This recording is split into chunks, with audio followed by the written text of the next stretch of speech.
복음이라고 하는 것은 그 자체가 영광스러운 것입니다. 이 세상에서 복음보다 더 영광스러운 것이 있을 수가 없습니다. 따라서 복음을 전하는 것은 가장 영광스러운 일이요, 복음을 전하는 자에게도 이 영광이 뒤따르게 됩니다. 그러나 복음을 복음을 전하는 데 있어서 영광만 따르는 것이 아니라 영광만큼 고난이 먼저 있습니다. 어떤 경우에는 그 복음 때문에 받는 고난을 감당하기 어려울 정도로 그런 고난을 겪는 수도 있습니다. 사도 바울은 누구보다도 이 복음의 고난과 영광을 친히 목격한 사람이고 경험한 사람입니다. 오늘 말씀 19절을 한번 같이 읽겠습니다. 시작.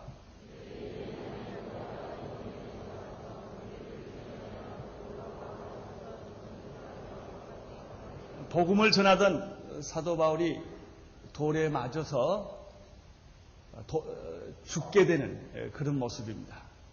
여긴 죽을 정도로 때렸습니다. 그 사람들이 바울이 죽은 줄 알았다고 말을 했습니다. 바울은 이런 일들을 실제 겪은 것입니다.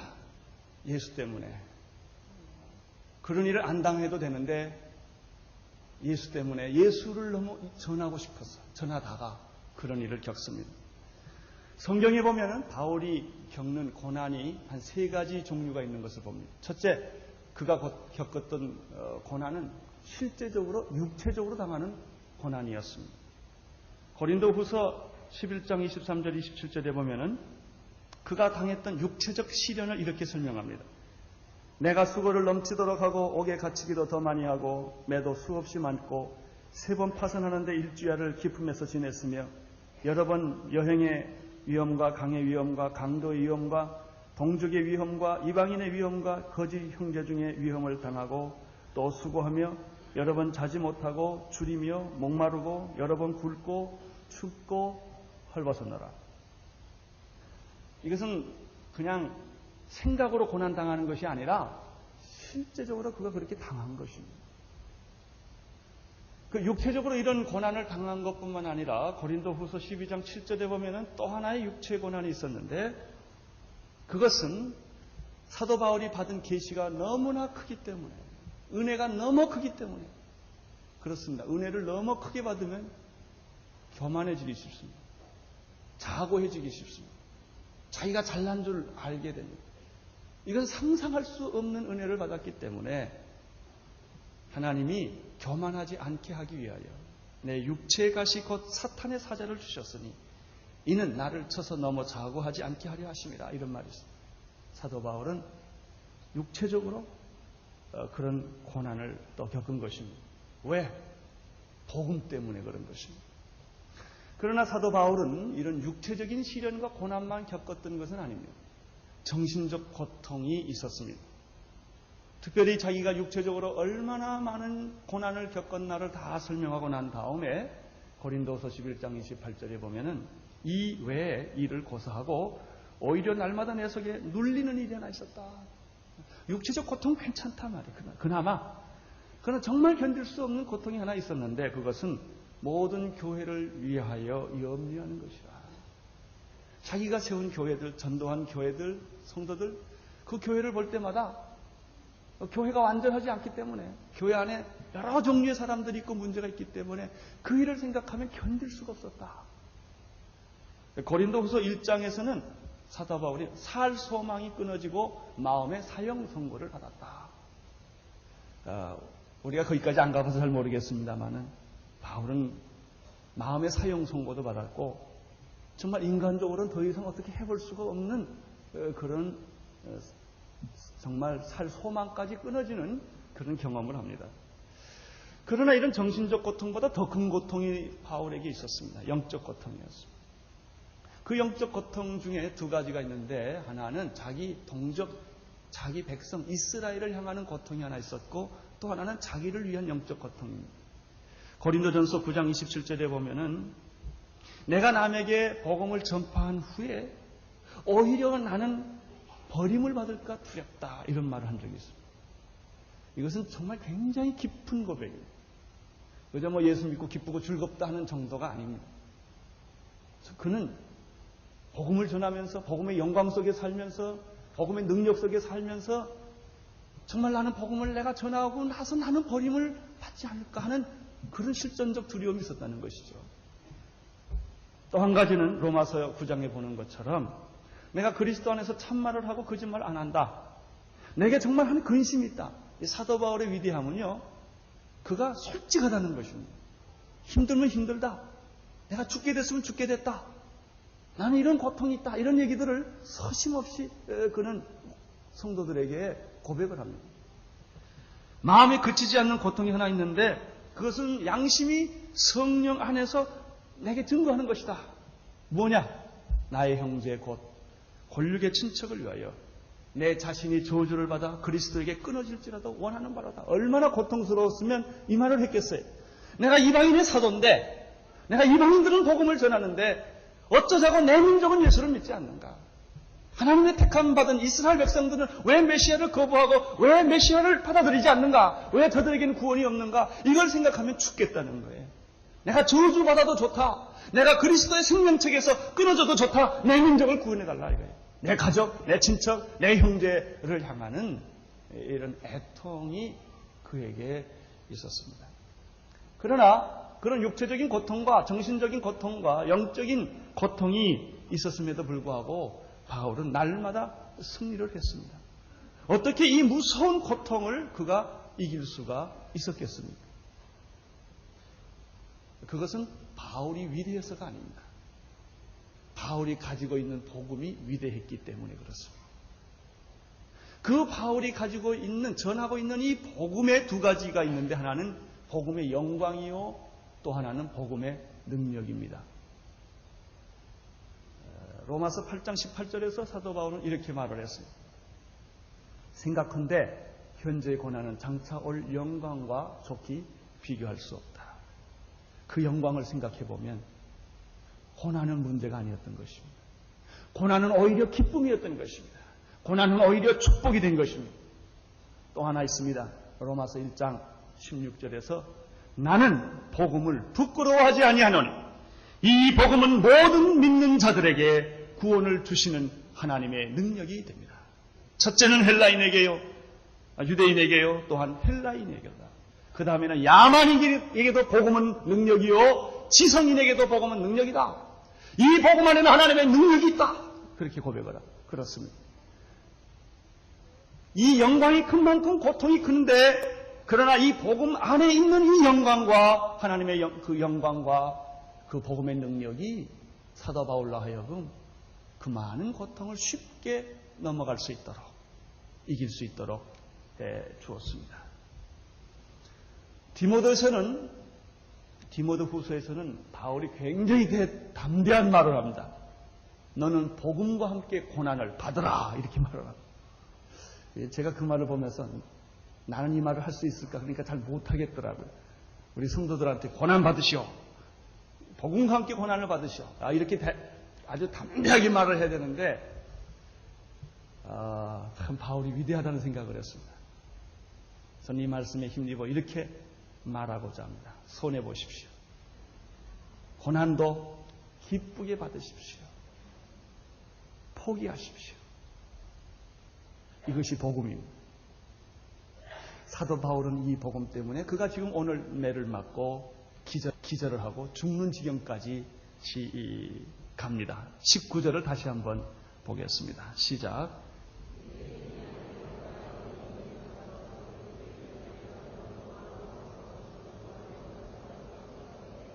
비시디 안디옥에서 바울을 핍박했던 사람들이, 그 일단의 무리들이 몰려왔습니다.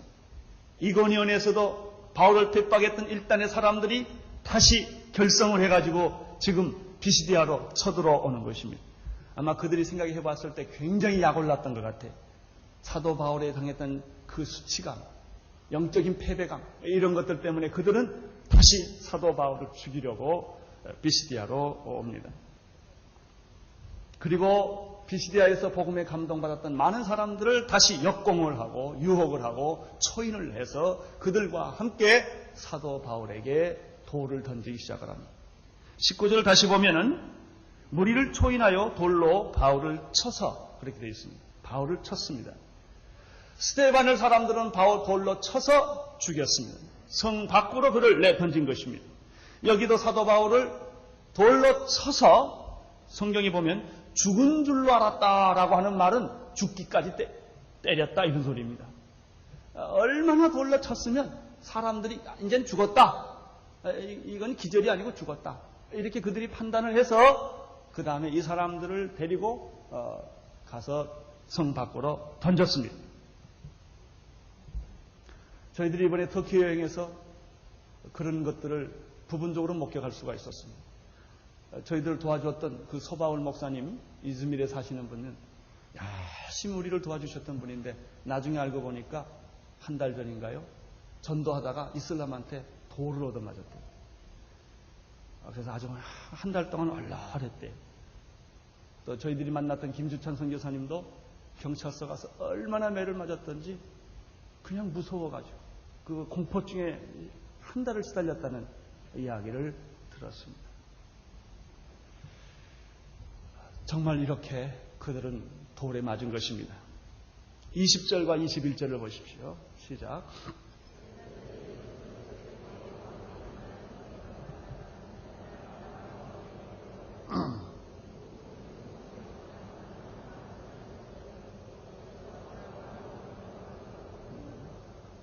여기 많은 사람의 목소리가 아닌 것 같습니다.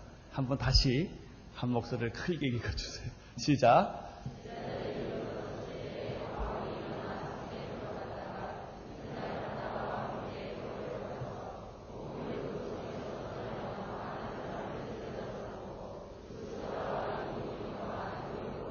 (20절과 21절에) 몇 가지 중요한 사실들을 우리가 발견하게 됩니다. 첫째는 죽은 줄로 알았던 바울이 다시 살아났다는 것입니다. 제자들이 둘러섰을 때 아마 피투성이가 돼서 아마 기절했는지 죽었는지 잘 모르겠습니다만 아마 기절했다가 다시 살아나갈 수도 있고 죽었다가 다시 살아날 수도 있겠죠. 그러나 피투성이가 된 그 바울을 사람들이 보고 있었는데 바울이 일어났다는 것입니다. 할렐루야. 얼마나 놀랍습니까? 간단하게 기록되어 있지만 정말 하나님께서 지켜주시고 보호해 주신다는 생각이 듭니다. 두 번째 또 이 말씀에서 발견하는 것은 바울이 일어나자마자 어디로 들어갑니까? 자기를 돌로 쳐서 죽이려 했던 그 무리들이 있는 성으로 다시 들어갔다는 것입니다. 우리가 일반적인 경험은 이렇습니다. 자기를 때리고 자기를 힘들게 하는 사람 보기 싫고 다시 만나는 게 겁이 납니다. 또 때리면 어떻게 해요? 그 지역에 그 자리에 그 얼굴 보기 싫은 것입니다. 그러나 사도 바울은 그 자리로 다시 돌아갑니다. 자기를 때린 사람, 자기를 죽게 만든 그 사람이 살고 있는 그 성으로 다시 돌아갔다는 것입니다. 이것이 바로 복음의 능력입니다. 나는 여러분에게도 이 복음의 능력이 있게 되기를 바랍니다. 누가 여러분을 죽이면 다시 살아나시기를 바랍니다. 그리고 그 사람에게 다시 가는 겁니다. 다시 가서 복음을 또 전하는 것입니다. 세 번째는 이튿날 아무 일도 없었던 것처럼 바나바와 함께 루스드라 지역 바로 옆에 있는 더베로 가서 복음을 증거했다는 것입니다. 한번 성경을 다시 21절을 보시겠습니다. 시작.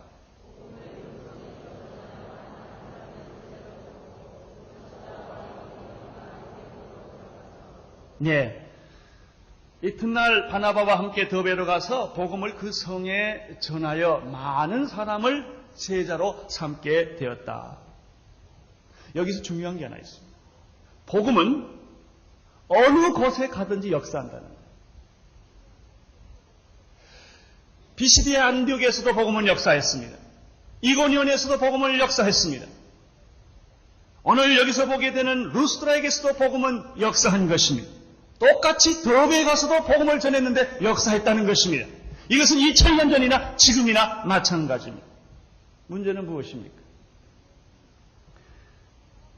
지역이 문제가 아닙니다. 상황이 문제가 아닌 것입니다. 많은 사람들이 전도되지 않는 이유를 이렇게 변명합니다. 그 지역이 복음 전하기 어렵기 때문에, 그 사람이 어렵기 때문에, 구조적으로 어렵기 때문에 모든 사람들은 자기가 잘못하는 이유를 상황에다가 그 이유를 설명을 합니다. 그렇지 않습니다. 여러분이 문제입니다.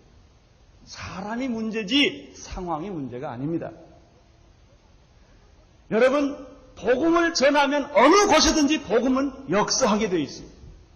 그것은 2000년 전이나 지금이나 마찬가지입니다. 환영하는 지역이나 환영하지 않는 지역이나 복음은 복음인 것입니다. 우리가 믿음이 없었을 때 자꾸 환경 탓을 합니다. 상황이 나쁘다는 것입니다. 불경기라는 것입니다. 물론 불경기도 있을 수가 있고 상황이 나쁠 수도 있습니다. 그러나 더 중요한 것은 우리들의 믿음입니다. 복음에 대한 우리의 열정인 것입니다. 오늘 여러분의 가정을 변화시킬 수 있다고 믿으시기를 바랍니다. 우리 가정은 안 돼. 이런 말 하지 마십시오. 우리 집은 대대로 나오는 무당집이요, 불교집 이런 말 하지 마세요. 여러분의 가정은 변할 수가 있습니다. 더베가 변하고 비시디아 안디옥이 변하고 이고니온이 변하고 루스라가 변할 수 있다면 우리의 가정도 변하고 우리의 나라도 변할 수 있습니다. 문제는 우리들이 문제입니다. 네 번째 여기서 발견하는 사실이 또 하나 있습니다. 그것은 21절에 나타나는 말인데, 복음을 그 성에서 전하여 많은 사람을 제자로 삼고 루스드라와 이고니온과 안디옥으로 돌아갑니다. 22절 계속해서 보면은 제자들의 돌아가서 안디옥으로 돌아가서 제자들의 마음을 굳게 하여 이 믿음에 거하라 권하고, 또 우리가 하나님 나라에 들어가려면 많은 환난을 겪어야 할 것이라고 하고 이렇게 되어 있습니다. 오늘 이 말씀에서 발견하는 것은 이런 것입니다. 사도 바울은 전도만 하지 않았다는 것입니다. 전도한 사람을 뭐 했습니까? 양육을 했습니다. 안디옥에서 더베까지는 전도 여행입니다. 더베에서 안디옥까지는 양육 여행입니다. 돌아갈 때는 이 더베가 1차 전도 여행의 반환점인데, 더베로부터 다시 돌아갈 때는 전도하지를 않습니다. 자기가 전도한 사람들을 만나서 양육하고 믿음을 세워주는 그런 일들을 하는 것을 볼 수가 있습니다. 우리는 여기서 전도와 양육이라고 하는 두 구조를 보게 되는 것입니다. 사도 바울이 전도할 때는 예수 그리스도의 복음을 전합니다. 그러나 예수 그리스도의 복음을 믿은 사람들에게는 어떤 양육을 하는가, 여기 세 가지를 볼 수가 있습니다. 첫째는 22절을 다시 한번 읽어주십시오. 22절 시작.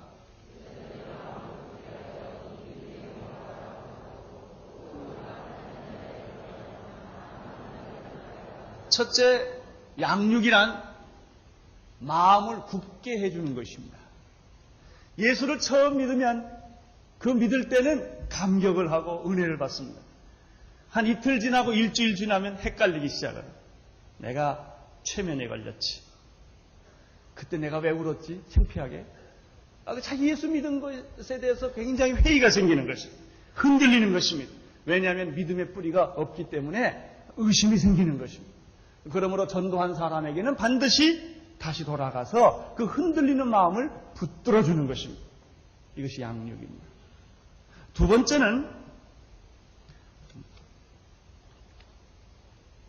번째는 마음을 굳게 하여 믿음 안에 거하도록 권면하고 도와주는 것입니다. 기독교 신앙은 믿음에서 시작해서 믿음으로 끝나는 것입니다. 신앙은 지식이 아닙니다. 믿음인 것입니다. 믿음 안에 사는 방법을 가르치는 것입니다. 골로새서 2장 6절 7절에 보면은 그러므로 너희가 그리스도 예수를 주로 받았으니 그 안에서 행하되 그 안에서 뿌리를 박으며 세움을 입어 교훈을 받은 대로 믿음에 굳게 서서 감사함을 넘치게 하라, 이런 말이 있습니다. 여러분, 전도하는 것으로 안심하지 않게 되기를 바랍니다. 그 전도한 사람들을 1대1로 만나서 그들을 양육하고 그들의 믿음을 굳게 만들어주고 믿음의 뿌리를 세워주는 일이 얼마나 중요한지 모릅니다. 우리 온누리교회가 지금 1대1 양육을 하고 큐티를 하고 새신자에서 7주 가정을 하는 것이 전부 바로 이 뿌리를 세워주는, 믿음을 세워주는, 이제 혼자 능히 어떤 상황에서든지 살 수 있도록 누가 없어도 자기 혼자 믿음으로 걸어갈 수 있도록 도와주는 일을 우리가 하는 것입니다. 이것이 양육입니다. 첫째, 마음을 붙잡아주는 것입니다. 두 번째, 말씀 안에서 믿음의 뿌리가 내리도록 도와주는 일을 하게 하는 것이 양육입니다. 세 번째입니다. 세 번째 22절에 보면은 제자들의 마음을 굳게 하여 이 믿음에 거하라 권하고, 또 우리가 하나님 나라에 들어가려면 무엇을 겪어야 돼요? 많은 환난을 겪어야 한다. 하나님의 나라와 고난의 관계를 여기서 제자들에게 가르쳐 주는 것입니다. 예수 믿으며 만사 형통된다고만 가르치면 시험 받습니다. 모든 것이 물론 만사 형통이 됩니다. 우리가 가난해도 기뻐하고, 부자가 돼도 기뻐하고, 성공해도 기뻐하고, 실패해도 기뻐합니다. 그러나 예수 그리스도를 정말 믿고자 할 때 고난도 함께 따른다는 사실을 가르쳐 주어야 합니다. 하나님 나라와 고난입니다. 오늘 사도 바울이 영광과 고난, 그가 그리스도의 복음을 가졌기 때문에 영광도 있었지만은 거기에 따르는 고난의 대가도 있었다는 것입니다. 이것이 양육입니다. 우리가 좋은 것만 가르치는 것이 아니라 우리에게 고난도 있다, 우리에게 시련도 있다 하는 것들을 가르치는 것이 양육입니다. 히브리서 11장에 보면은 믿음의 사람들에 관한 얘기가 나오는데, 고난이 없이 믿음의 사람이 된 일이 없습니다. 고난이 큰 만큼 믿음도 커질 수가 있습니다. 고난은 결코 나쁜 것이 아닙니다. 고난을 받아들이기에 따라서 유익이 되기도 하며 축복이 되기도 하는 것입니다. 그러나 고난을 겪을 때 제일 억울한 사람, 아무 뜻 없이 고난을 겪는 사람, 고난이 그냥 고난인 사람, 그분은 고난이 고난입니다. 아무 의미가 없어요. 고난이 축복이 아닙니다. 오히려 고난은 저주일 수가 있습니다.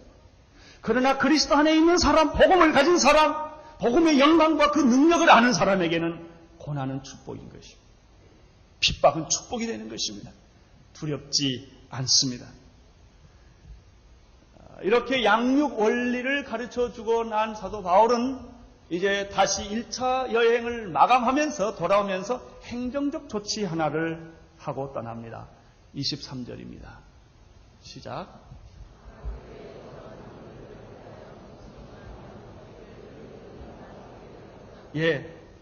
마지막으로 사도 바울이 한 것이 뭐였냐면 전도도 했고 양육도 했지만 그것으로 끝나질 않았습니다.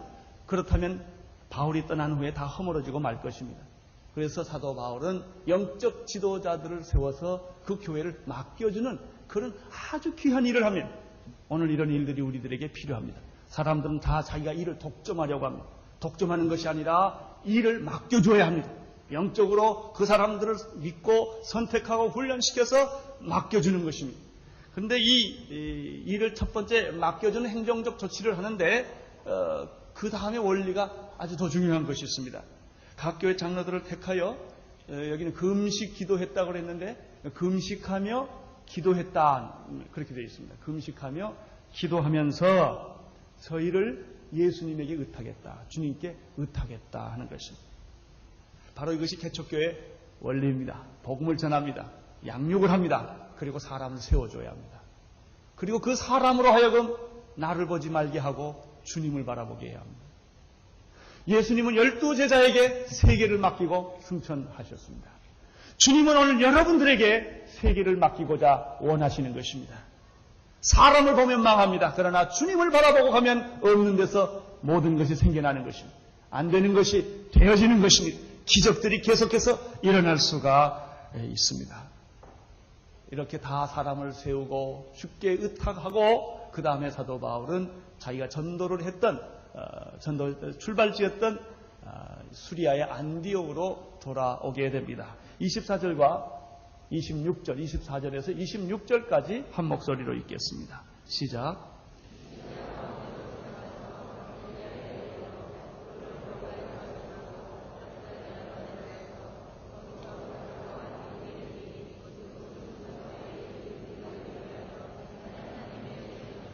안디옥으로 돌아왔습니다.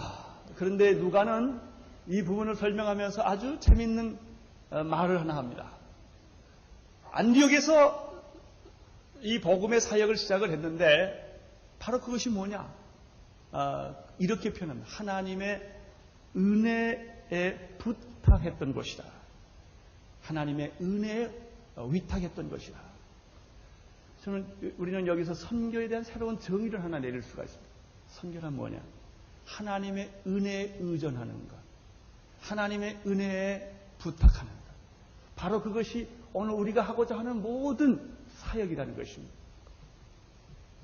이 말은 참 우리에게 깊은 것들을 가르쳐 줍니다. 정말 하나님의 은혜 안에 있어야 되고 하나님의 은혜로 해야 하는 바로 그런 것들이 선교라는 것입니다. 27절, 28절을 보겠습니다. 시작.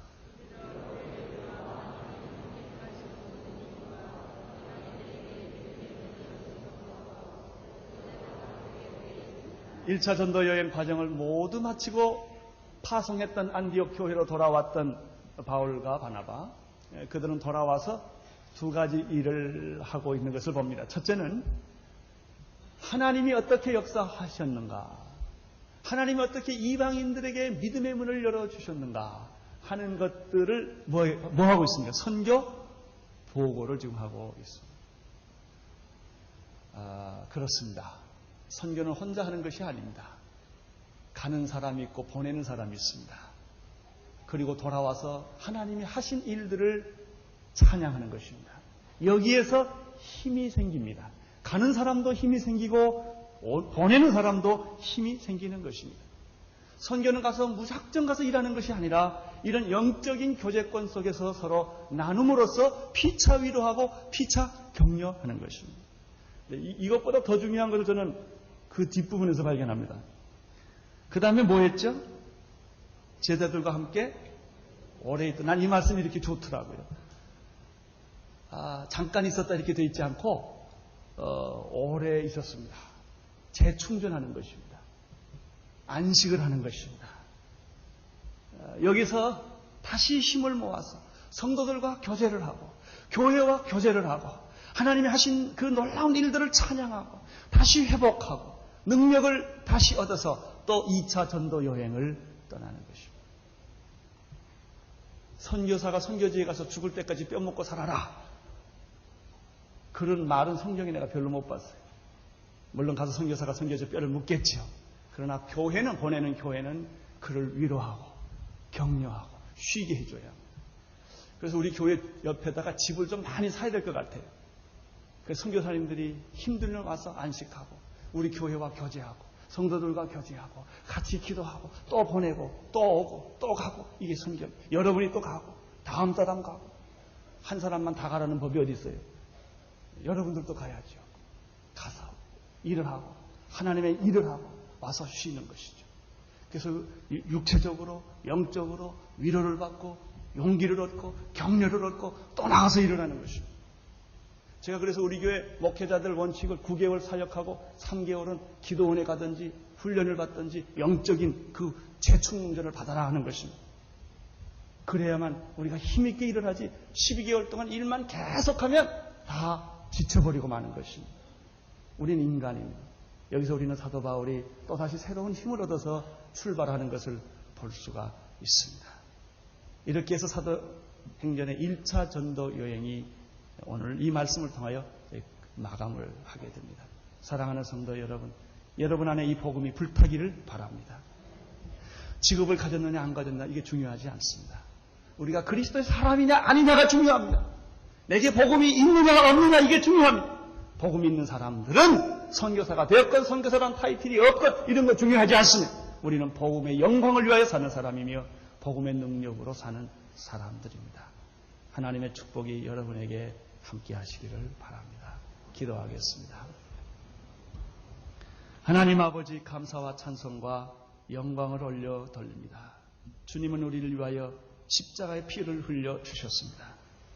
주님은 우리를 위하여 살을 뜯기시고 당신의 몸을 찢어서 우리들에게 주셨습니다. 송아지와 염소 피로 아니하시고 예수 그리스도의 피로 우리를 구원해 주신 주님을 찬양합니다. 오늘은 특별히 성만찬을 갖는 날인데 주여 보혈의 능력이 우리 안에 충만하게 하여 주옵소서. 그리스도의 사랑이 오늘 우리 안에 충만하게 하여 주시옵소서. 예수님의 생명이 오늘 성만찬을 통하여 우리에게 풍성하게 넘치게 도와 주시옵소서. 예수님 이름으로 기도드리옵나이다.